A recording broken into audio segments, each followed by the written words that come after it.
Masechet Gittin, Traité Gittin, Daf Samerbet, feuille numéro 62, nous sommes à la troisième ligne. He'id Rabbi Yossé ben Ameshulam, Mishum Rabbi Yochanan Achiv. Rabbi Yossé, fils d'Ameshulam, a témoigné au nom de Rabbi Yochanan, son frère. Shamar Mishum Rabbi Eliezer ben Chisma, qui a dit au nom de Rabbi Eliezer ben Chisma. Enosim Halat Hamaretz betahara. On n'a pas le droit de prélever le prélèvement sur la pâte d'un ignorant avec pureté. Alors aussi, betahara. Par contre, on peut pétrir sa pâte qui est profane avec pureté, et prélever de cette pâte la mesure suffisante pour le prélèvement au prêtre. Et on la pose dans un ustensile en pot qui ne reçoit pas l'impureté, ou que Sheba Amaharetz Ditol, et lorsque l'ignorant vient prendre, Notel et Shtehen, il prendra les deux, et la pâte et le prélèvement, Ve'eno Choshesh, et on ne craint pas qu'il le touche en étant impur, puisque ça n'a pas encore reçu le titre de prélèvement. Ve'nosin Trumat Zeta Betahara, on n'a pas non plus de prélever le prélèvement prêtre sur les olives d'un ignorant avec pureté. Par contre, on peut s'occuper de ces olives profanes avec pureté, et on prélève de là une quantité suffisante pour pouvoir devenir un prélèvement au prêtre. Et on pose tout cela dans les ustensiles de celui qui s'en est occupé et qui est lui-même quelqu'un qui fait attention aux règles de la Torah. Et lorsque l'ignorant viendra reprendre, il prendra les deux, et la partie profane et la partie qui va être destinée pour le prélèvement au prêtre, je n'ai rien à craindre, même s'il va les toucher en étant impur. Pourquoi on a autorisé? C'est pour que celui dont c'est le métier de pétrir les pâtes et celui dont c'est le métier de presser les olives ait de quoi se nourrir. Utsricha. On a besoin de mentionner cet enseignement dans les deux cas. Parce que si on avait dit pour celui qui pétrit la pâte, nous sommes de la fiche Y, parce qu'il ne reçoit pas beaucoup pour un pétrissage. C'est pour ça qu'on était plus cool en Valbada de Nafish Y. Mais celui qui presse les olives, qui reçoit un grand salaire, donc lui il est peut-être plus riche, et Malo, peut-être qu'on aurait été moins coulant. Et si on m'avait enseigné uniquement pour celui qui presse les olives, Mishum de la Shriachle, parce qu'il n'a pas beaucoup de clients, puisque c'est seulement à la saison de la presse des olives. Avec le Gabal, le Shriachle, mais celui qui pétrit la pâte, il a souvent des clients. Et Malo, peut-être qu'on n'aurait pas été aussi coulant envers lui. Tzricha, c'est pourquoi on vient m'apprendre dans les deux cas qu'on a été coulant. À Marmar, on reprend l'enseignement. Notel et Menakadechala, il prend de la pâte la mesure suffisante pour pouvoir devenir du prélèvement prêtre, et il pose cela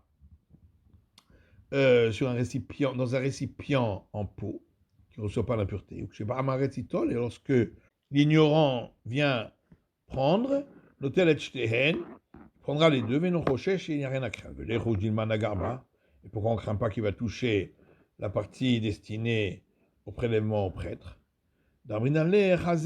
Parce qu'on lui dit ainsi, vois, inagataba adra letivla. Si tu y touches, ça redeviendra une pâte qui n'a pas été prélevée. Le rojima leur pâtelé. Et pourquoi on ne craint pas que peut-être que ça ne lui dérange pas? Il dit non, puisque il a donc voulu que ce soit arrangé, qu'on fasse ce prélèvement, bien sûr que on ne va pas dire que ça ne le dérange pas. À Mamar, on reprend le téléménaque des traumas, Menicha Bekelav Shel Chaver, il prendra de là la partie suffisante pour devenir prélèvement prêtre, et il la pose dans les ustensiles de celui qui fait attention aux règles. Lorsque l'ignorant viendra apprendre, il prendra les deux, il n'y a pas lieu de craindre. Pourquoi on ne craint pas qu'il va toucher? Encore là-bas, concernant la pâte, on a fait quelque chose de remarquable pour qu'il y prête attention, puisqu'on l'a mis dans des ustensiles en pot. Mais ici, qu'est-ce qu'il y a de remarquable? Parce qu'on le pose dans des ustensiles faits à partir d'excréments d'animaux, ou d'ustensiles faits avec des pierres, dama ou de la terre. Ils ne reçoivent pas l'impureté. Alors pourquoi on a dit des récipients qui appartiennent à quelqu'un qui fait attention aux règles de la Torah, même si c'est un ignorant aussi? Effectivement, c'est ça qu'on a voulu dire. Il s'agit de récipients d'un ignorant qui pourrait être utilisé par quelqu'un qui fait attention aux règles de la Torah parce qu'il s'agit d'ustensiles qui ne reçoivent pas l'impureté. On a vu dans la Mishnah qu'on peut encourager les idolâtres qui travaillent la terre pendant la 7e année. Marzikin, est-ce qu'on peut les encourager? Pourtant, Rav Dimi Bar Shishna a dit au nom de Rav, on n'a pas le droit de bêcher les champs avec les idolâtres pendant la 7e année, et on ne redouble pas le salut des idolâtres. Et l'Agma répond, il ne s'agit pas de les aider, simplement de les encourager au travail. Kade Rav Yehuda, comme on a vu concernant Rav Yehuda, Amarleu Arzoku. Il leur a dit, je vous encourage. Rav Sheshet Amarleu Ashrata. Rav Sheshet leur a dit en araméen, des encouragements. Ven Kofim Shalom et Kochavim. On a dit qu'on n'a pas le droit de redoubler un salut à un idolâtre. Rav Chizda Magdim Veyahiv Lehu Shlama. Rav Chizda, il leur disait en premier le salut pour qu'il n'ait pas besoin de le dire 2 fois. Afkana Amar Lehu Shlama Lemar. Afkana leur disait la paix sur monsieur, afin de ne pas avoir besoin de répéter 2 fois ce terme, la paix. Et dans la mission, on a dit qu'on peut les saluer. Alors c'est évident, si déjà on peut les encourager, même la 7e année, à plus forte raison qu'on peut les saluer. Raviv a dit que cet enseignement, on en a besoin pour le jour de leur fête, de leur idole.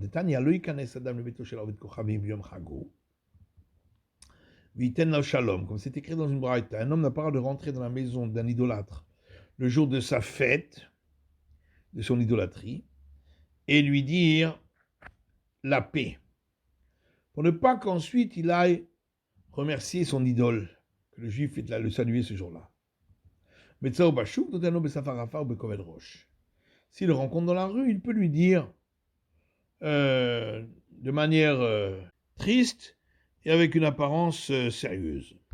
Ravuna avait Rav Chizda avuyatve. Ravuna et Rav Chizda étaient assis. Chali Vazil Geniva. Passait devant eux un juif du nom de Geniva. Amar echad lechavre, l'un a dit à l'autre, Nikum mekame, levons-nous devant lui, debar urianu, parce que il a des connaissances dans la Torah. Amalo mekame palga'a nikum. L'autre lui a dit, est-ce qu'on va se lever devant quelqu'un qui fomente les disputes, parce qu'il se disputait avec les sages? Entre-temps, il est venu lui-même vers eux. Il leur a dit, paix sur vous les rois, paix sur vous les rois. Ils lui ont dit, d'où sais-tu que les sages sont appelés des rois? Amarle leur a dit, parce qu'il est écrit dans les proverbes, Bim melachim imlochu, les gomères. Par moi, donc c'est la Torah qui s'exprime, les rois règnent, etc. Amroulé, Umanalecha de Kaflin Shlama le Malché. Ils lui ont dit, d'où sais-tu que on redouble le salut au roi?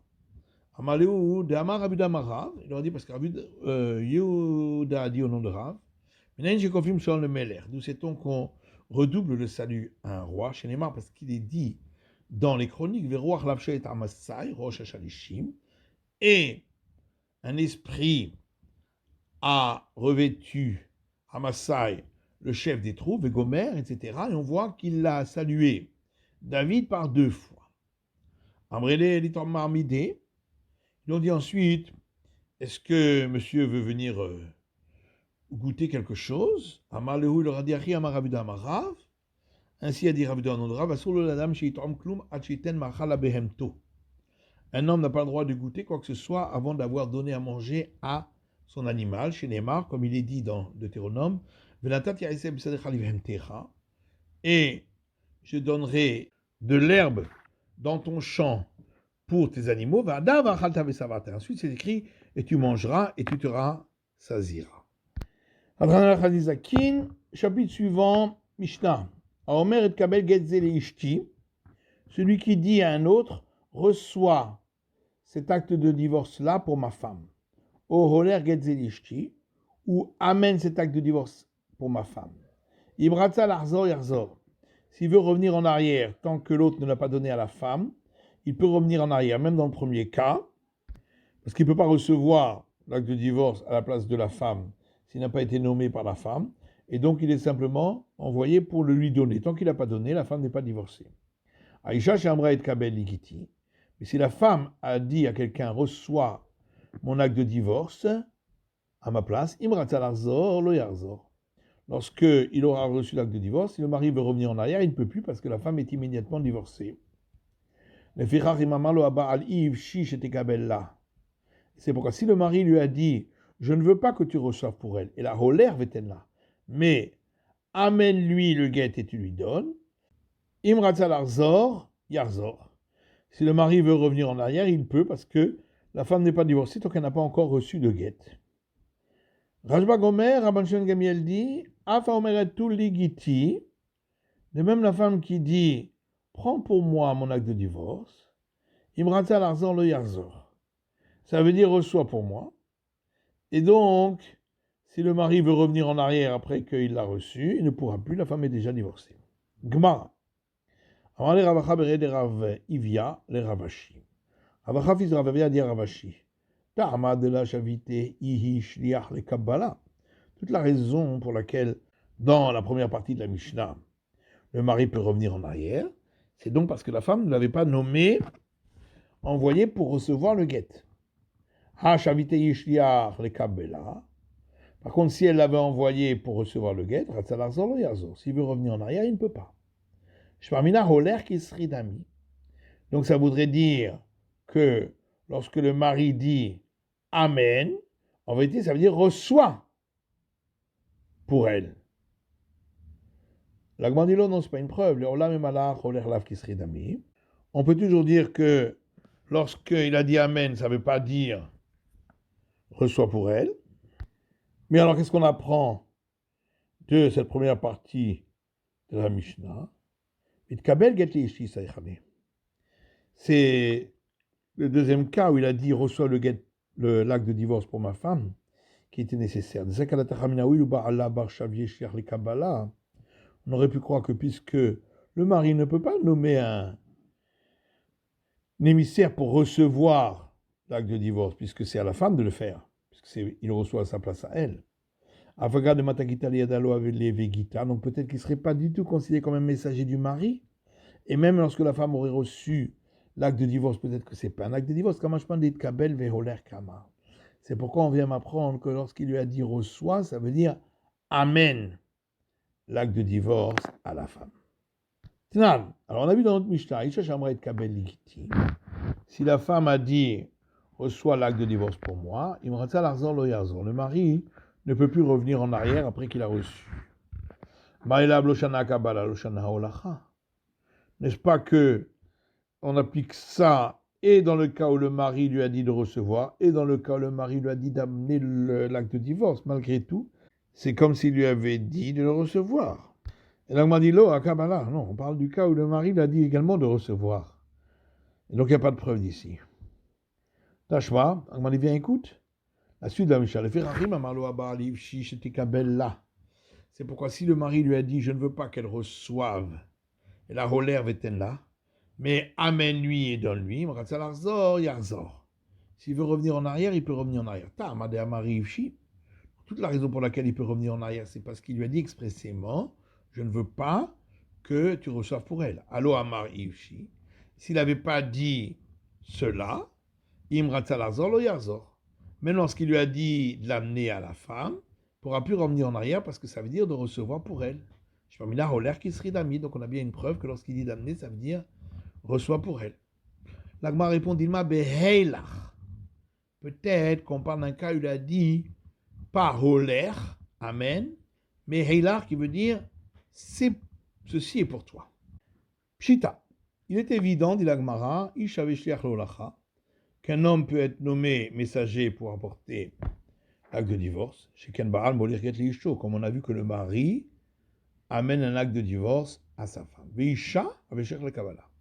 Et une femme peut devenir messagère pour recevoir le get pour une autre femme, chez Kanisha Mekabelet Gita, puisque c'est l'épouse, donc une femme, qui reçoit son acte de divorce, Miyad Baala, de la main de son mari. Ishte Kabbalah Vaisha Lolacha. Mai. Par contre, qu'est-ce qu'il en est? Est-ce qu'un homme peut recevoir l'acte de divorce pour une épouse? Et est-ce qu'une femme peut amener un acte de divorce à une épouse? Tashma. La grande vient écoute, notre Mishnah a dit, si le mari a dit reçoit l'acte de divorce, celui-là pour ma femme, ou amène cet acte de divorce pour ma femme, s'il veut revenir en arrière, il peut revenir en arrière. Aïcha chez Amra et Kabel Ligiti, si la femme a dit reçois pour moi mon acte de divorce, Imratzal Arzor lo yazor. S'il veut revenir en arrière, il ne pourra pas revenir en arrière. Mala bechatchalir, n'est-ce pas, on parle de la même personne ici qui a été nommée dans le premier cas messager de la part du mari et dans le deuxième cas de la part de la femme. Ushpamina kasher le kabbalah, kasher lo holacha. Donc on voit que si le messager qui est apte à recevoir le guet est aussi apte à amener le guet. La Gemara dit non, c'est pas une preuve. Peut-être qu'il s'agit de deux différents. L'un sera un homme et l'autre une femme. Tashva. La Gemara dit viens, écoute. La suite de la Mishnah. C'est pourquoi si le mari lui a dit je ne veux pas que tu reçoives là comme elle te l'a demandé, mais amène-lui ou donne-lui. S'il veut revenir en arrière, il peut revenir en arrière. Alors là, c'est le même qui a été nommé d'abord par la femme et ensuite par le mari. Donc celui qui est apte à recevoir est apte à mener. De là, on peut en déduire qu'un homme peut également être messager pour recevoir l'acte de divorce. Comme on a vu que le père peut recevoir l'acte de divorce pour sa fille quand elle est mineure, donc c'est un homme. Par contre, reste la question, est-ce que une femme peut apporter un acte de divorce à une épouse? Marie, qu'est-ce qu'il en est? Amarav Marie. Marie dit, tâche pas. Il y a une braïta qui dit, même les femmes qui ne sont pas crues de dire à une épouse que son mari est mort, Nemanot la vie et Gita. Elles sont crues pour lui apporter son acte de divorce. Or là, il s'agit d'apporter. Et on voit que les femmes sont crues. Ravashi dit, de la fin de cette Mishnah aussi, on peut le déduire. Puisque la suite dit, Aïcha Atzma Mevied Gita, l'épouse elle-même peut apporter son acte de divorce, mais elle devra dire, devant moi il a été écrit, devant moi il a été signé. On a expliqué qu'elle est nommée par le mari messagère pour apporter l'acte de divorce. Shmarmina, donc on voit qu'une femme peut le faire. Itmar, il y a un enseignement qui dit, Haveligiti, si la femme dit à un messager, apporte-moi mon acte de divorce. Et lui est parti chez le mari et lui a dit, ta femme m'a dit, reçois pour moi mon acte de divorce. Et le mari lui dit, le voici comme elle t'a dit. Amar Rav Nachman, Amar Rabba Bravo Amar Rav. Rav Nachman dit au nom de Rabba Bravo au nom de Rav, Afilu Yigarget le Yada. Même s'il a apporté l'acte de divorce à la femme, et la Megorochet, elle n'est pas divorcée. Shmarmina, donc on en déduit de là, Dibora Dideh Kassamir, que le mari s'est fié à ce que celui-là lui a dit, qu'il était messager pour recevoir, et donc il ne l'a pas nommé messager pour l'apporter, c'est pourquoi elle n'est pas divorcée du tout. Dia Dibora Dideh Kassamir, car si il s'appuyait sur la parole de la femme, mais qui m'a dit au moment où l'acte de divorce serait parvenu dans sa main à elle, au moins elle aurait dû être divorcée. C'est la fin de l'étude du DAF Samerbet de la feuille numéro 62.